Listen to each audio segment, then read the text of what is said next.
pamusoro penyasha dzaMwari. 2 Kings chapter 13 verse 20. Elisha died and was buried. Now Moabite raiders used it to enter the country every spring. Once while some Israelites were burying a man, suddenly they saw a band of raiders. So they threw the man's body into Elisha's tomb. When the body touched Elisha's bones, the man came to life and stood on his feet. The man came to life and stood on his feet. May the Lord bless the reading of his word. Father, we thank you. Speak to us tonight. Instruct us, correct us, empower us for the glory of your name. In Jesus' mighty name I pray. Amen and amen.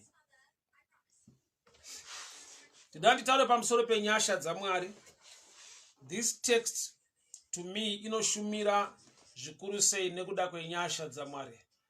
Pane murume pano wakafa, vanhu vachienda kundomuviga, vakaona hondo yeMoab ichiuya, ndokubva vangodecide kuti let us just throw this man muguva riri pedyo rakangoshama iri. So it happened kuti vakamukanda muguva raElisha and he came back to life. My Duve Manjenje, you're welcome. God bless you. Thank you so much for tuning in. So murume uyu haasiri akaita sarudzo yekuti ndiikandei muguva iri ndinomuka. He was a dead man. But it so happened kuti akakandwa muplace inomudzora back to life. Haana kusarudza. Uye vaenda kundomuviga, haisi choice yavo kuti vamise muguva raElisha. But it so happened kuti vakaona hondo yevaMoab ichiuya. So vanga vasina choice but to run away. So nzvimbo yavakangoona kuti rega tingokanda munhu uyu, vapaiva neguva ranga rakashama. Handizive kuti rakacherwa nani, handizive kuti rakashamiswa nani. Asi Bible rinoti guva raElisha ranga rakashama. Vanhu ndokubva vati regai tikande murume uyu muguva titize nekuti kune hondo yeMoab iri kuuya. It so happened kuti vakamukanda muguva raElisha, chitunha pachakandoguma mabhonzo aElisha, the man came back to life. Haisi sarudzo yemurume uyu kuda kuvigwa muguva remumwe munhu. Ndofunga ari mupenyu zvichida achirwara dai akabvunzwa aidawo rake guva kuti avigwewo mune rimwe guva. But zvakangoitika, it so happened kuti akakandwa mune miracle, akakandwa mune blessing, akakandwa muplace yakamipa favor to come back to life. Siyabonga ukamutetwa. May the good Lord bless you. A good evening to you, Mwari wakuitire Nyasha. I don't know tonight kutara neupenyu wani, but you know yourself very well. Kuti kune zvimwe zvinhu zvakaitika, kwete nekungwara, kwete nekugona kana kurongeka. But it so happened kuti ukangoerekana wakandwa mune blessing, mune favor yako. Vanhu vazhinji vaifa vachivigwa, but this man musi weburial yake kune incident yakaitika kuti vakaona hondo yeMoab ichiuya. Ndokubva vati regai tikande murume uyu titize. Ndokubva vamukanda mumiracle yake. Mai Murira Nyamunda, a good evening to you. God bless you. Thank you so much for tuning in. Siyabonga ukamutetwa. Thank you so much. Yeah, this Narukona TV. So just a minute. Sorry, Nzoro TV.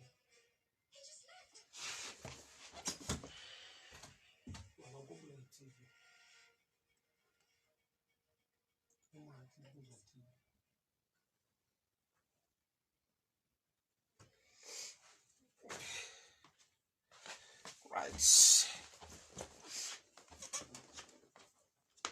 Sorry for such an interpretation. Sorry for that. Pane murume aienda kundovigwa. vanhu ndokubva vaona hondo yemoabhu ichiuya. Bible wrote, and they threw this man, or this dead man, into Elisha's grave. A dead man, munhu akafa haagone kumake a choice, haagone kuita sarudzo. Vakamukanda muguva, kwete nokuti akasarudza, but nekuda kwekuti out of pressure, havasisina choice. Vaona hondo iri kuuya, ndokubva vati regai tingomukanda muguva raElisha. Vachimukanda, he came back to life. Haana kudzoka back to life nekuda kwekuti wanga waita sarudzo. Haana kudzoka back to life nekuda kwekuti ane zvaakacontributa. But it so happened kuti pavakamukanda akakandwa muguva raElisha. Hapana choice yake, hapana kugona kwake, hapana kurongeka kwake. Akangokandwa muguva raElisha, akakandwa mumiracle yake, akakandirwa mufavor, and he came back to life. Chaakagona nechaakacontributa apa hapana. Aitoendawo kundovigwa, he was a dead man.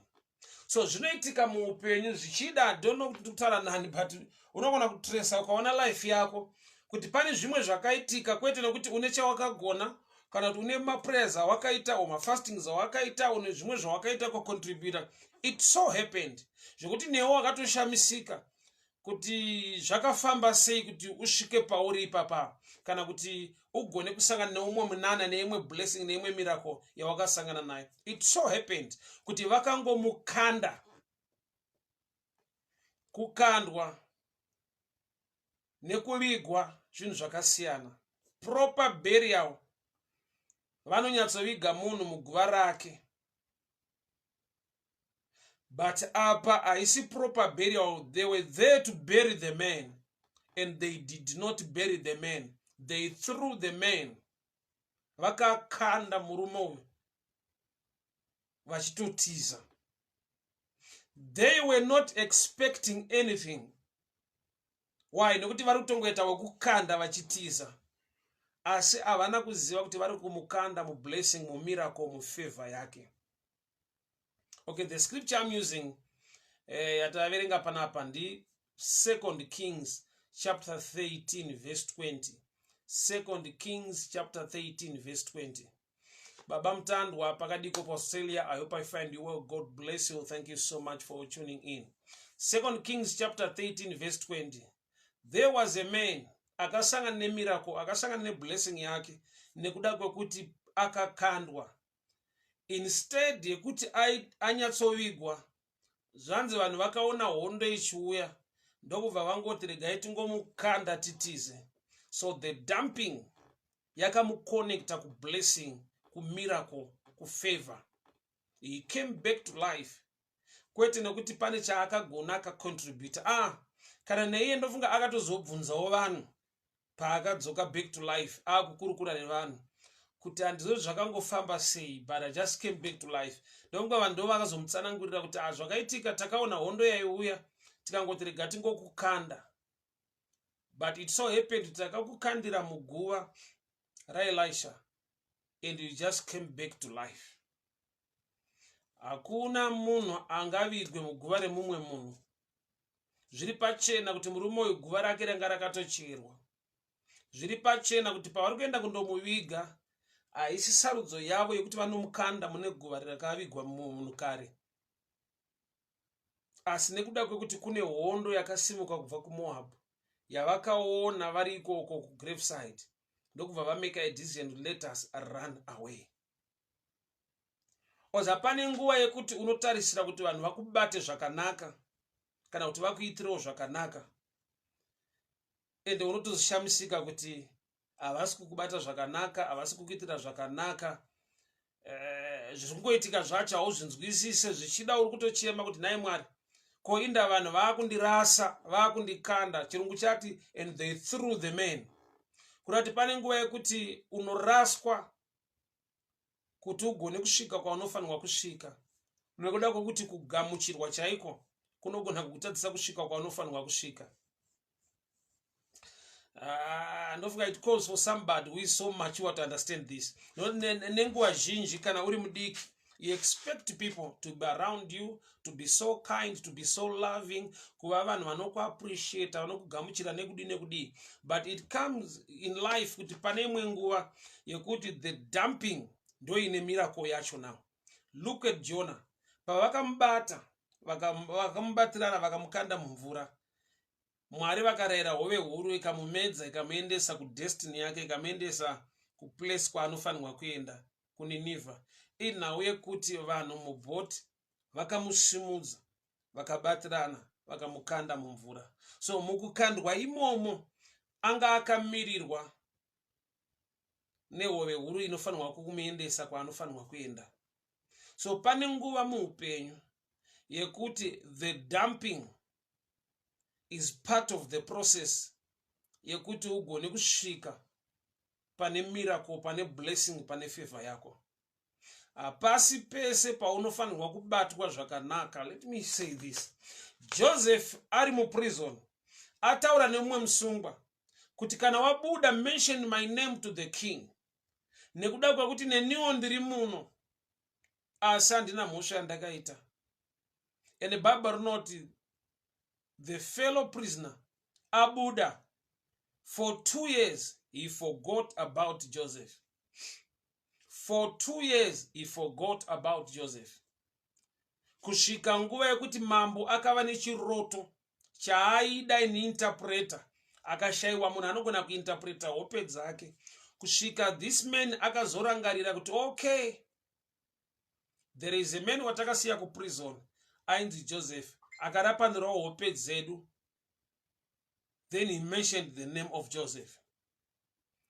Muri kuona here kuti kurangarirwa kwaJoseph nekukanganikwa kwake kune chirevo chine chekuita nedestiny yake, nekuda kwekuti akarangarirwa right time paplan yaMwari, akakanganwikwa panguva yakanaka kuti akanganwike. Why? Nokuti dai Joseph nyaya yake zita rake rakanomentionwa to the king before the king had a dream, zvaigona kuita kuti Joseph waigona kubuda odzokera back kumba kwavo, because aigona ngovawo a free man but asina any position, asina any platform, asina pekusvikira nepekudii, ongodzokera back. But time yaakarangarirwa yanga iri prophetic, yanga yakaprogramwa nedenga kuti time yaanorangarirwa pana mambo paane chiroto ari kubuda muprison, ointerpreta the dream, osangana nefavor, neblessing, neposition, nereward.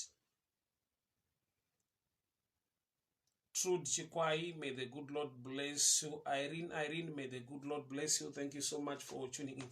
So this man, vanhu vari kuenda kundomuviga kureva kuti vanhu musociety havasisina tarisiro yezvingaitika kune murume uyu. Vadecide kuti handei tinoviga munhu uyu, munhu yapasisina atofa. But pavanosvika kuarea ine makuva acho, vasvika pedyo neguva raElisha, ndo pavakaona kune hondo yeMoabhu yaiuya. I always tell people this, kuti hondo zvainouya kuzoita, inouya kuzoparadza, inouya kuzouraya. But this time hondo payakaonekwa ine favor yakaita to somebody. Vamwe vari kutiza nokuti vaona hondo. Mumwe ari kusangana nemunana wake munguva iri kutiza vamwe. Haisi yese nguva zvinhu pazvinoipa muupenyu pazvingaipira munhu wese. Haisi yese nguva zvinhu pazvinganzi zvanaka muupenyu zvikanakira munhu wese. Pane vane favor neblessing mune imwe nguva, mune imwe season. Kune dzimwe nyasha dzaunogona kungosangana nadzo when people through you or when people dump you. The dumping is one of the ways inogona kutoshandiswa naMwari kuti upenyu hweumwe munhu huendeke, asvike right place, agone kukonektana nefavor yaanofanirwa kusangana nayo. The dumping iko kungokandwa, kungosiwa, kungorejectwa, kunogona kuva one of the ways dzawaiitonamatira uchichema kuti Mwari ndirangarirei. Kana Mwari vakurangarira, vanogona kumutsa vanhu vasingakufarire. Kana Mwari vakurangarira, vanogona kumutsa vamwe vanhu vanoita zvinhu muupenyu zvinokupa shungu, zvinokupa pressure, zvinokupa marwadzo, but zvichikuelevata kuti uende pane imwe position yaunogona kusangana neimwe blessing.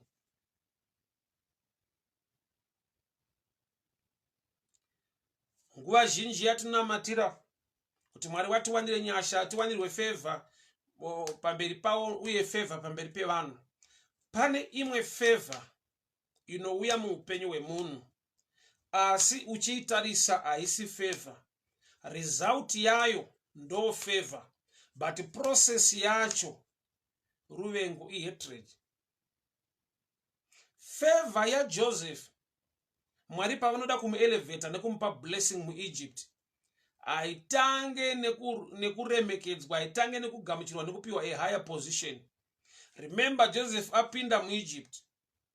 The first job basa raakatanga kuita muplace yaari supposed to rule, muplace yaari supposed kunzi mambo, akava a gardener, akava mukomana aishanda pamba paPotifa.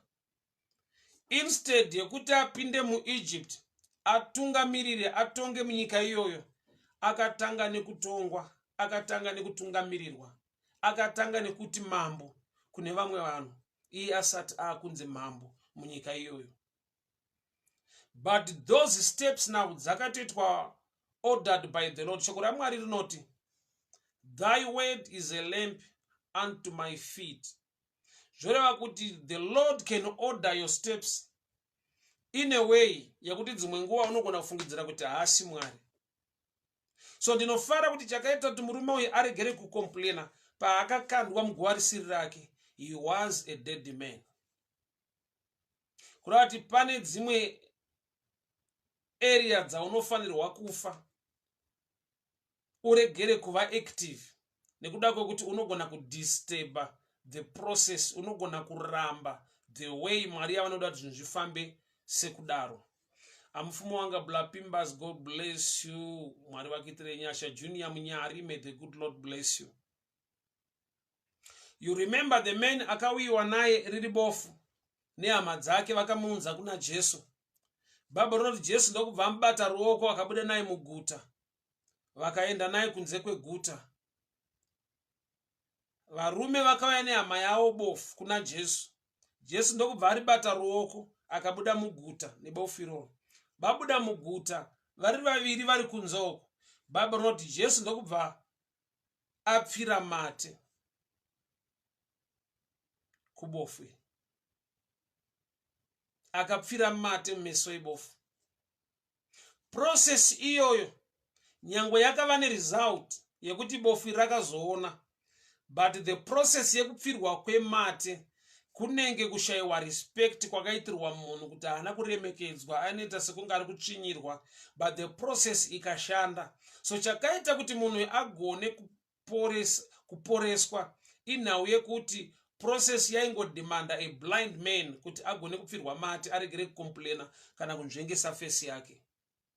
Imagine if this man had a certain challenge, but Jesu achida kupfira mumate kune murume uyu, aigona kukomplaina kana kuti aigona kunzvengesa musoro kuti tiregerai kundipfira mate ishi. Kurati kune mamwe maprocess angori good when you are blind. So this man chakaita kuti agone kukandwa muguva raElisha without complaining, he was a dead man.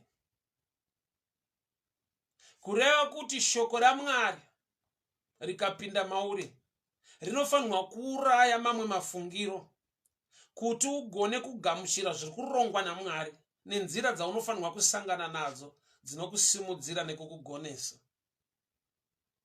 People of God, Mwari vachida kupa Adam mudzimai, Mwari vachida kupa Adam a partner, Mwari vachida kupa Adam mubatsira akamufanira. The process yakainvolva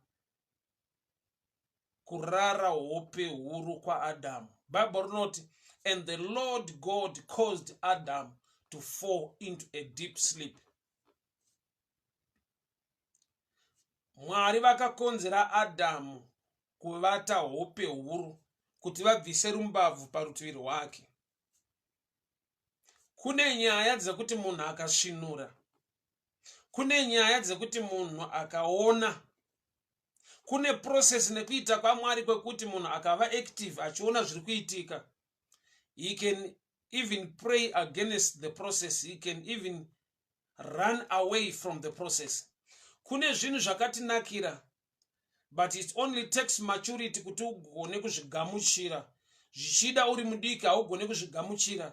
Izvo zvakakunakira. For example, tiri vapfana waiti ukarwara ukabatwa ruoko nemubereki vakaenda newe kuchipatara, unobayiwa mainjections, mubereki aimira newe kusvika wabayiwa injection odzakakumba utano wodzokera panzvimbo wopora. But zvava zviri pachena kuti mubereki akakuti chienda wega, let's say wapiwa 5 injections wabayiwa 1 uri kudzokera futi mangwana, third day mubereki wekuti enda wega, unogona kudzokerera parodi kana kuchema kuramba kuenda kana kutsvaga a way to avoid my injections.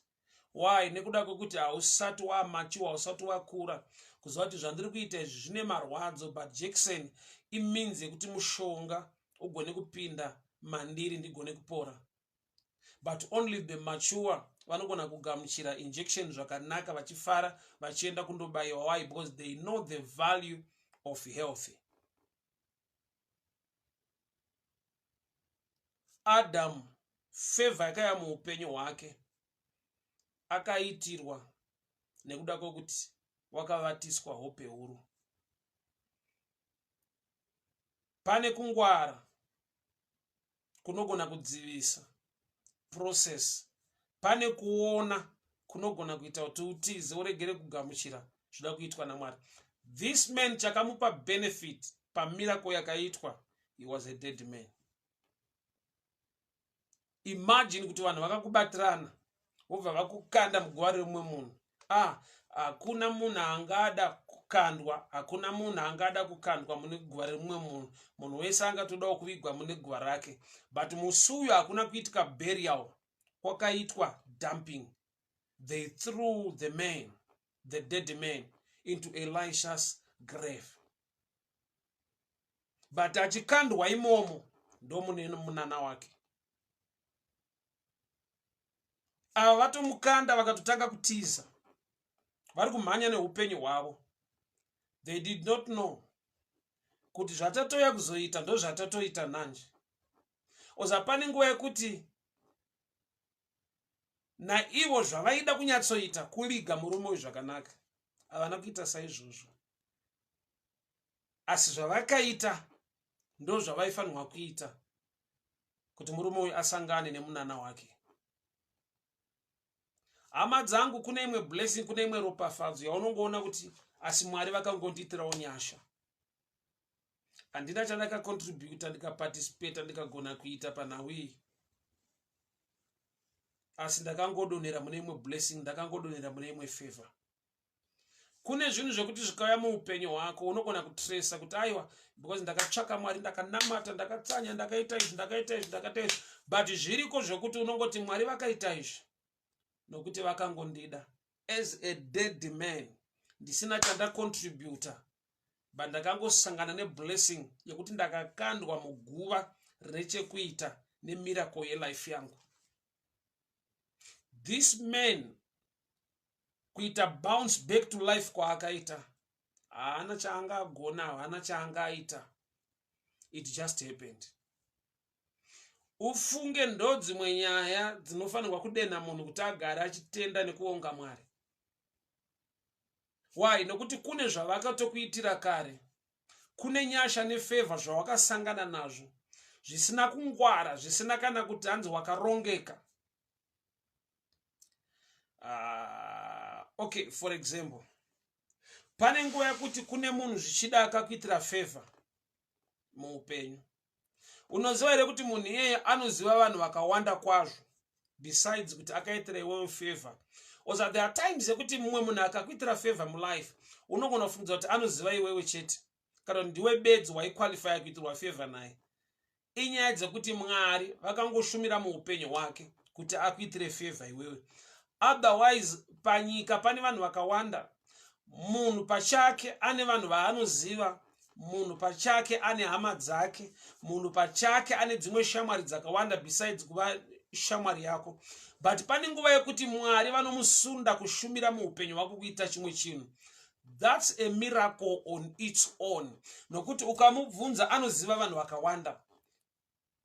Zvichida kune vazhinji vaitomunetsa vachida kuitirwa zvaakakuitira iwewe. But it just happened. People of God, hear me very well. Ukatarisa chinhu chinenge marriage, uwanano, relationship. Panyika pane vanhu vakawanda. Panyika pane vanhu vakawanda. Asi nyasha dzikabata pamusoro peupenyu hwako, nemawandiro akaita varume nemawandiro akaita vakadzi, zvaita kuti aregere kuwana iwewe awane mumwe munhu. Vanoda kuwanikwa vakawanda, vanoda kuwana vakawanda. But it just happened. Ukati maybe kugona kutarana kwamakaita, it's something beyond that. There is a touch of favor, a touch of grace, kuti zvimwe zvinhu zvingoitika, nokuti zvaigona kuitika neimwe nzira. People of God, hear me very well. Benefit yemurume yekuita bounce back to life haina contribution yake. Chatingati akacontribute kana kugona ndechekuti akangofawo zvake. Why? Nekuda kuti paakafa kune vakafunga kundomuviga. Munoziva here kuti dai vakauya kuzomuviga the day before vakauya irori, vaikisvika vakanyatsomuviga. Why? Nekuti musi wakarongwa nemaMoab kuti let us go and attack Israel, ndo musi waiya kuzovigwa murume. Dai vakauya a day before aivigwa, hama dzangu, kuronga kwaMwari, kurongeka kwaMwari, favor yaMwari kana yafunga nezvako, nyasha dzaMwari dzikanzi dzikuronde, dzikuropafadze, dzikuitire zvimwe zvinhu muupenyu, nema-enemies ari kure anonzwa kuti nhasi ndo zuva ratinofanirwa kuenda, yeti ndo zuva raunofanirwa kumuka, ndo zuva rauda kuitwa burial, ndo zuva raunofanirwa kusangana nefavor. Mwari vane kurongeka kuri mavari pamusoro peupenyu hwevanhu kana nyasha dzanzi dziflowe muupenyu hwako. Ma-enemies ari kure ekuMoab ndo vakati let us go and attack Israel. But the way they were about to use musu uyu, inzwa Bible patataka kuverenga pati, they used to come. They used to come. I need to read again.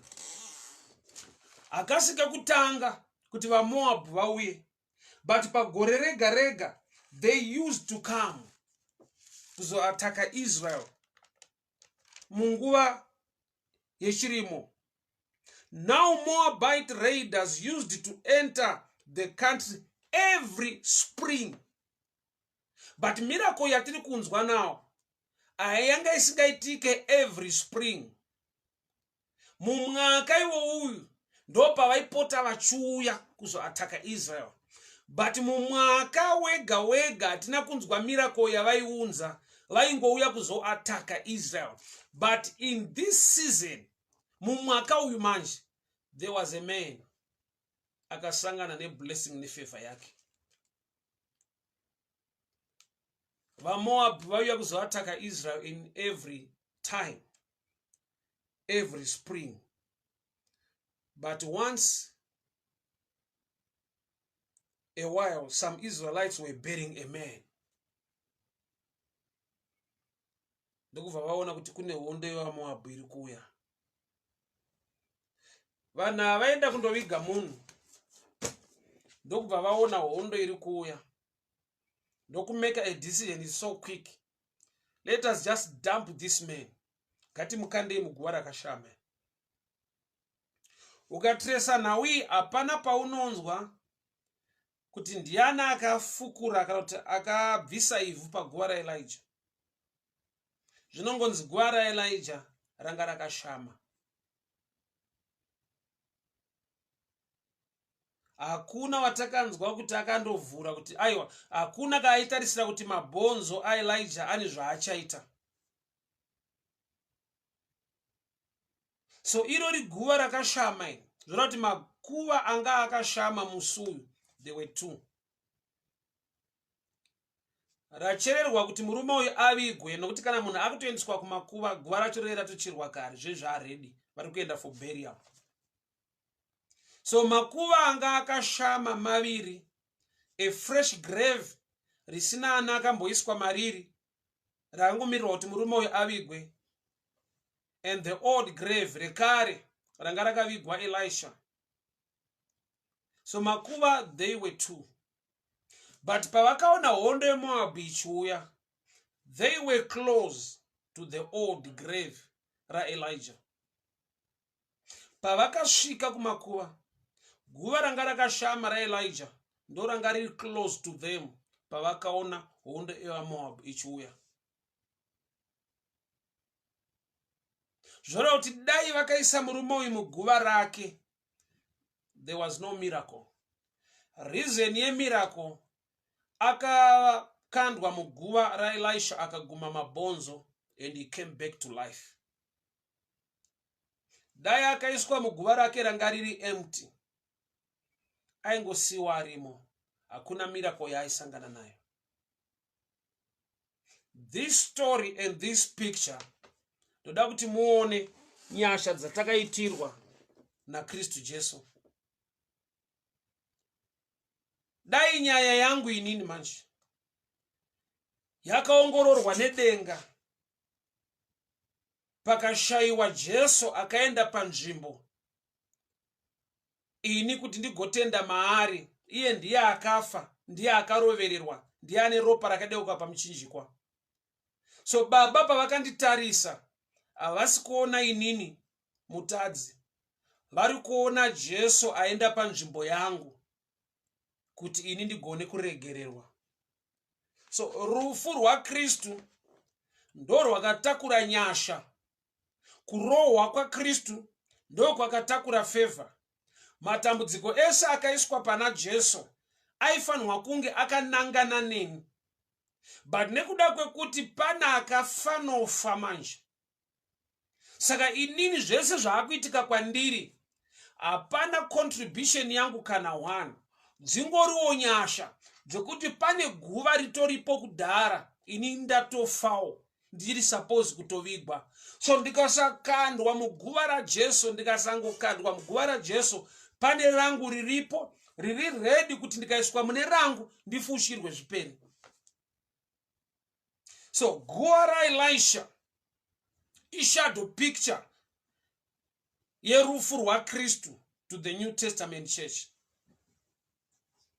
Kurati matambudziko ese ari kuuya, zvese zvakarongwa neenemy against my life, ndaakuziva pekutizira, ndaakuziva wekutenda, ndaakugona pekuhwanda ndiri. Why? Nokuti ndikapinda muna Kristu, chese chauya kuzondiuraya, iye wakatora nzvimbo yacho, wakatora nzvimbo yangu. Chese chauya kuzondikuvadza, iye wakatora nzvimbo yangu. Kuda kuti ukandiona ndichifamba, haisi nyaya yekuti ndakasimba, but inyaya yekuti pana akarohwa, akakuvadzwa panzvimbo yangu. Ukandiona ndakamira, ukazviona zvinhu zveupenyu hwako zvichiendeka, it's all about him. Wandiri kutaura kudaro ndiJesu, wandiri kutaura kuti Jesu ndiye anonzi nyasha dzaMwari, the grace of God. Munhu akafungidzira kuti ane zvaakagona nezvaakaita. This man was dead. Miracle yaakasangana nayo yakaitika akatongofawo zvake. Vanhu vakamukanda ndo vakangodecide kuti ngatimukandei muguva rakashama. Guva iri chakaita kuti rishame ranga rakamirira kuti pawanikwe nyasha dzinoflowa dzichienda mune mumwe munhu. Vanhu vakaviga Elisha. Bible panatanga kuverenga rati Elisha died and was buried. Burial zvinongoreva kuvigwa. kuvigwa zvinoti akaiswa muguva akatofushirwa. But the man who was dead and buried, pane imwe nguva zvanzi guva rake rarakashama, kureva kuti kune akaunti yakavhurwa yekuti upenyu hwako huendeke, kune favor iripo. So pese paunopinda muprayer, bvisa zita rako, isa zita rake. Pese paunochema nekutsvaka nyasha muna Mwari, iye anoti kana maakukumbira kuna Baba, kumbirai muzita rangu, nyengeterai muzita rangu. Why? Nekuda kwekuti ndiyo account yakaopenwa, kuti ini ndikapinda maari ndinosiya rufu kwaari ndotora upenyu kubva kwaari. Yet Elisha akafa, but mabonzo ake ari kuririsa life kune mumwe munhu afa kana munhu akandwa imomo. So zvichida mamwe matambudziko akaitika ndechekuti pane vanhu vakambofawo vakanovigwa mumakuva avo vachiignore nyaya yekuti pakandwe munhu muguva raElisha amuke, nokuti mupfungwa mavo zvazvisimo kuti guva iri rakashamirei. But pavakaona hondo ichiuya ndopavakati ngatingokandai munhu uyu titize, kurati hapana kuitika proper burial, hapana respect yakaitwa, hapana proper burial yakaitwa, hapana maflowers akaiswa. So there are times yekuti uchida kuappreciatewa nevanhu, no flowers are coming to you. But kusauya kwemaruva kureve kusauya kwenyasha, kureve kusauya kwefavor. Unogona kutosangana neblessing yakakura kudarika maruva auri kuchemera, kudarika kuappreciatewa nevanhu kwaunoda. Imagine dai pakaitwa proper burial, murume akavigwa muguva rake akanyatsofushirwa. Zvechokwadi vanhu vaigona kugadzika maflowers paguva remurume. Vanhu vaigona kuita inonzi last respect pachivigwa murume. But hapana maflowers akaiswa, hapana last respect akaiswa, hapana prayer akaitwa. Vakangomudampa and he came back to life. Samubvunzo wobva wati, ungachemera here maruva paguva rako kana kutogamuchira iyoyo the dumping yakaitwa so you can bounce back to life? So kune zvimwe zvinhu zvisiri kuuya kwauri, kune zvinhu zvausiri kuitirwa, nekuda kwokuti Mwari vada kuita zvikuru zvinodarika izvozvo. Kuva nemaruva paguva rako uine mukana wekuita bounce back to life, zviri pachena kuti haungasarudze maflowers iwo wakafa, ungatosarudza the dumping yakaitwa murume uyu kana ichikonzera kumuka kwako. Manera anhasi hama dzangu, ndoda kuti ndide nemumwe munhu kuti ugone kugamuchira imwe favor Mwari vanoda kuunza muupenyu hwako. Kuti kana ari maruva evanhu angandishayisa dzimwe nyasha dzoda kuitwa naMwari, Mwari kuda kwenyu ngakuitwe. Maruva evanhu ngaambomira, ndiri kuda nyasha dzinoyerera kubva pamuchinjikwa. Kuronga kwevanhu ngakumbomira, ndamirira kuronga kwenyu Mwari nefavor yenyu. Pane nguva yekuti zvidiki ndo zvari kuexpecta kuti zviitike, Mwari ndokubva vazvivharisa. But nekushayiwa meso emweya nekuona, unongochiti Mwari mandirasa, dai zvangoitika saizvozvizvi. Remember life yemukadzi anonzi Ruth. Ruth auya kuBethlehem. The first man, the first kinsman redeemer, aiva ahead of Boaz, akapiwa opportunity to marry Ruth, akaramba. Akati, by doing so I might hinder my inheritance, my estate. Why not? Akatarisa history ya Ruth kuti akarorwa for 10 years naMalon vari kuMoab. Havana mwana wavakava naye pamwe chete. Samurume uyu ari kuti ndinotyira nhaka yemunda wangu kana ndarora munhu uyu. Ndokubva ati kwete hazviite. So Ruth haana kutanga nekuroorwa paakauya kuBethlehem. Akatotanga nekurambwa, akatotangwa nemumwe munhu, murume akapiwa opportunity, akati I cannot take Ruth as my wife. Kazhinji kacho no, tinogona kusaona sekunge imhinduro inogona kushandiswa naMwari pane zvimwe zvinhu muupenyu. Why? Nekuda kwokuti tina Yesu watakamirira, tina hongu watakamirira, tine favor yatakamirira, tine imwe welcome yatakamirira. Pane kuramba kwezvinhu kwatinongofungidzira kuti ndi Satani, yeti pane kuramba kwezvinhu kwakatorongwa nedenga.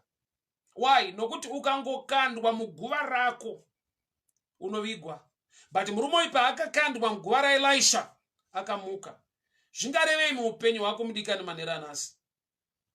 Zvimwe zvinhu zvikafamba sekufunga kwako, zvikafamba sekuronga kwako, wairasa. That's why pa prayer tichinzi tinamate tichiti thy will be done, thy will be done. Kuda kwenyu kuitwe, kuda kwenyu ngakuitwe. Why? Nokuti pane kufunga kwedu nekuronga kwedu kwakatinakira pamaonero edu, but kusina kunaka in the long run yeupenyu mufuture. Munhu wese anoda burial iri decent.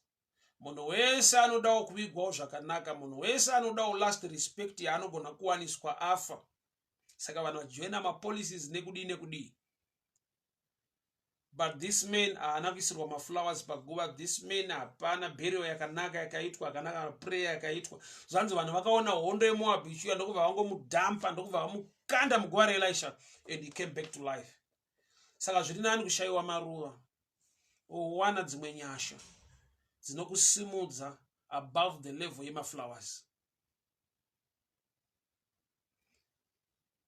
Hey, Blawelas, how are you doing? Say, how are you keeping? So happy to see you online. Nyasha, Maimurira Nyamunda. May the good Lord bless you. Thank you so much for tuning in.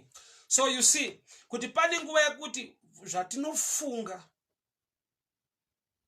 zvakatinakira pamaonero edu hazvina kunaka, kana zvinopesana, kana zvinotirasisa paprogram yatinofanirwa kusangana nayo, nefavor yatinofanirwa kusangana nayo mukuronga kwaMwari.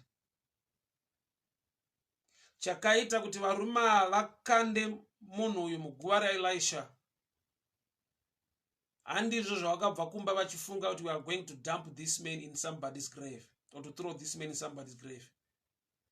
Guva remurume uyu raririko. Hama dzangu sevanhu tine pfungwa, tine zvatinofunga, tine zvatinoronga. Psalms 23 a guideline to every believer. We are not designed to follow green pastures.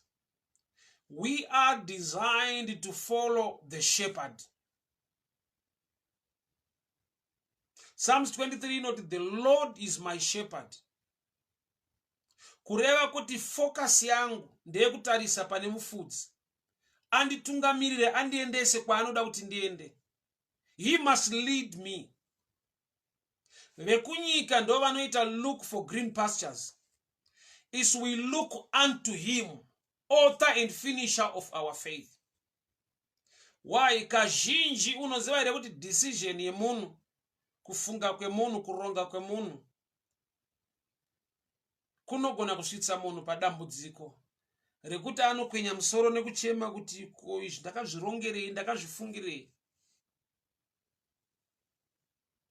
Tine madecisions muupenyu kuti ukatarisa unodemba nekuzvitarisa kuti ko izvi ndaimbozviitirei. Yeti pawaizviita zvakakunakira pamaonero ako. Munhu wese ane rake guva, zvekuti murume uyu aigona kuvigwa muguva rake, potoiswa maflowers, prayer toitwa, zvoitwa zvinoitwa paguva rake, vanhu vodzokera kumba.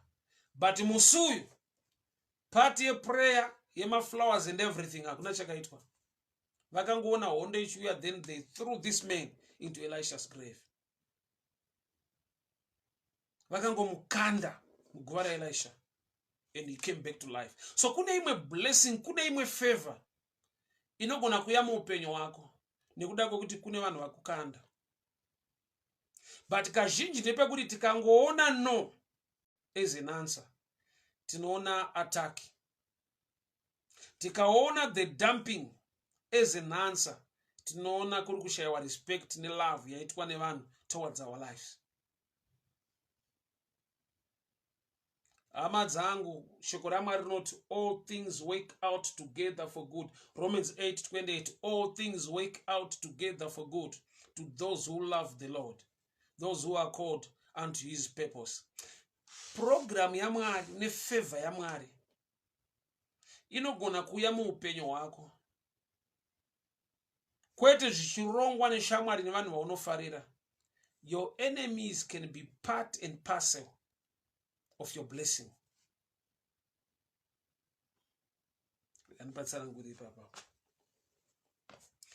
Do you know kuti it took the devil, zvakaita kuti Satani ashande zvakaomarara